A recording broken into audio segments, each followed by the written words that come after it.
अब हम अध्याय 13 शुरू कर रहे हैं। सजीवों में परिवहन। सजीवों में परिवहन। सजीव का मतलब होता है हमारे ब्रह्मांड में पृथ्वी है और सौर मंडल में बहुत से ग्रह हैं, तो केवल पृथ्वी में ही जीवन है और पृथ्वी में ही, पृथ्वी जो ग्रह है जिसमें हम रहते हैं उसमें ही जो है जीव उपस्थित होते हैं जो श्वसन क्रिया करते हैं। तो एक ऐसा जीव या एक ऐसा कण, पृथ्वी पर उपस्थित एक ऐसा कण या वस्तु जो स्वयं से श्वसन क्रिया करने में सक्षम हो, उसको हम सजीव कहेंगे। वह जीव जो स्वयं से श्वसन क्रिया करने में सक्षम हो उसको सजीव कहते हैं।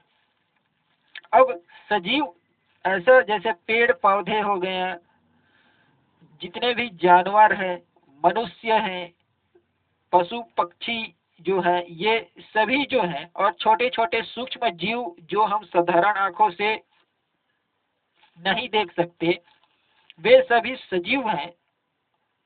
पेड़ पौधे हैं, सजीव में आते हैं। तो ये जो सजीव है, इनमें परिवहन का मतलब क्या होता है? परिवहन का मतलब भोजन का, जल का स्थानांतरण, नीचे से ऊपर तक पहुंचाना, ऊपर से नीचे तक पहुंचाना, ये सजीवों में किस प्रकार से होता है? भोजन का परिवहन। परिवहन का मतलब होता है एक स्थान से दूसरे स्थान तक जाना।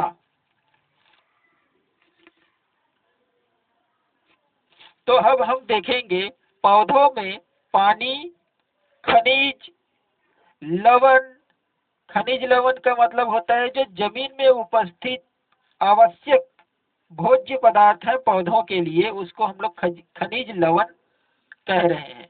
इनका संवहन मतलब पौधों तक पहुंचना एवं भोजन का स्थानांतरण।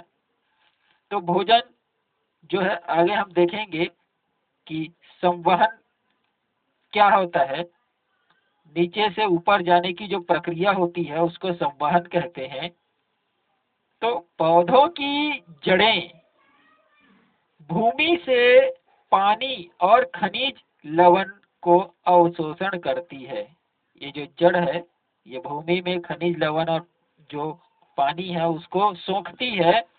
यह पानी और खनिज लवण तनों के, ये तना है, इसको तना बोलते हैं, इस तनों के द्वारा पौधे के विभिन्न भाग जैसे पत्ते हो गए, फूल हो गए, शाखाएं हैं, इन तक पहुंचाते हैं। तो आप जानते हैं कि दैनिक जीवन में पानी को एक स्थान से दूसरे स्थान तक ले जाने के लिए हम अपने घरों में देखते हैं पाइपलाइन का उपयोग किया जाता है। तो पौधे में भी इसी प्रकार का एक पाइप की व्यवस्था होती है जिससे बड़े बड़े वृक्षों में जड़ों के द्वारा जो सोखा गया या अवशोषित किया गया पानी है उसको ऊपर पत्तों के तक, पत्तियों तक पहुंचा दिया जाता है, यही पाइप के द्वारा।